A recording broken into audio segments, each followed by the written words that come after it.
A scientific study is warning that the magma chamber under Japan's Mount Fuji has come under immense pressure, which could even trigger a volcanic eruption. The added pressure could have been caused by last year's massive earthquake, which was followed a few days later by another large tremor directly underneath the mountain. ABC North Asia correspondent Mark Willesee reports from Tokyo. It rises nearly 4,000 metres into the sky, a glorious symbol of nature's perfection and its menacing power. Mount Fuji last erupted in 1707, spreading ash as far away as Tokyo, 100 kilometres to the northeast, and some fear the volcano could soon stir into life again. It's known that after a large earthquake, nearby volcanoes can erupt. That's what happened last time when Mount Fuji had an explosive eruption. New research suggests that since last year's magnitude 9 earthquake and a tremor underneath Fuji a few days later, the pressure inside the volcano's magma chamber has soared. This has Japan's meteorological agency stepping up its 24-hour surveillance of the mountain. The meteorological agency now has 30 highly sensitive earthquake detectors and global positioning monitors on Mount Fuji to give them the earliest possible warning about a coming eruption. If something abnormal happens, we will analyse the data and then send out eruption and evacuation warnings to the media and local governments. It's been estimated that a massive eruption could spread ash over thousands of square kilometres, causing more than $30 billion in damage to health and agriculture. Trains will stop, planes won't fly, crops will fail. Several million people will be affected. But for now, Fuji remains a sleeping giant, and everyone living in the shadow of this national symbol is hoping the volcano's slumber will long continue.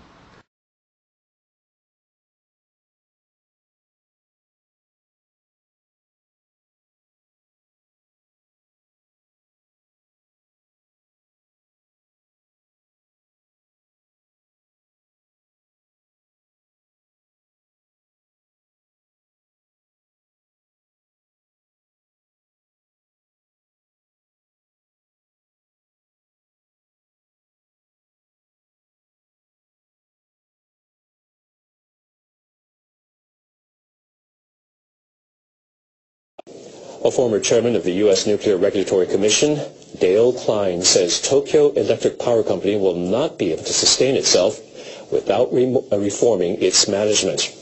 The operator of the crippled Fukushima Daiichi nuclear power plant has come under fire since the accident in March of last year.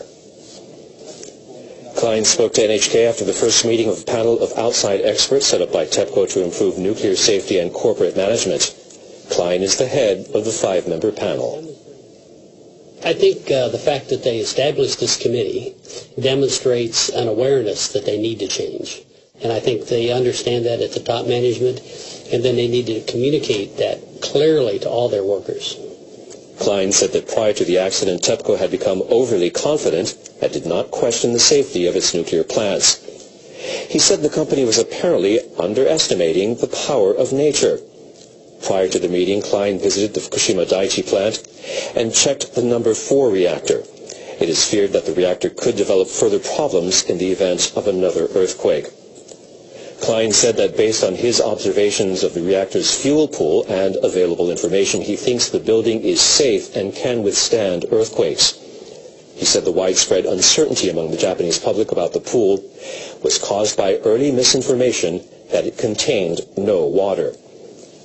Klein added that TEPCO should allow an investigation by an external body, such as the International Atomic Energy Agency. It's an admission that contradicts everything the company has maintained so far, that Japan's nuclear disaster could actually have been avoided. In a report released by the Tokyo Electric Power Company, which runs the Fukushima nuclear plant, it found that, when looking back on the accident, the problem was that preparations were not made in advance. It feared that if tsunami risk studies were disclosed, that it would lead to immediate plant shutdown. And there was concern that if new severe accident measures were implemented, it could spread concern in the siting community that there is a problem with the safety of current plants. The company also said it feared legal and political consequences if it highlighted that accident measures were needed. TEPCO had always insisted it was prepared for the tsunami disaster in March of last year, but this report also criticizes the emergency response, citing a lack of expertise and confusing orders from company headquarters and the office of the Prime Minister. This comes on the back of actually several issues. One is that recently about 90% of the Japanese populace have indicated that they are against nuclear energy in Japan.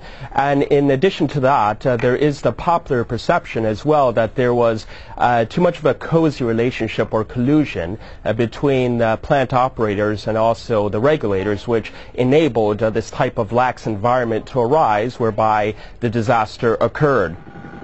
There are now far more stringent safety laws in place as a result of last year's disaster, but the Fukushima plant is not alone when it comes to not being adequately prepared. The European Commission released a report earlier this month where it found that practically all the 130 active nuclear reactors in Europe need safety overhauls at the cost of around $32 billion. The Fukushima plant will now be dismantled, but it's estimated that the cleanup will last decades and cost Japan billions of dollars. All the people of the area will also need to be compensated. And now it seems all of it was entirely preventable. Stephanie Decker, Al Jazeera.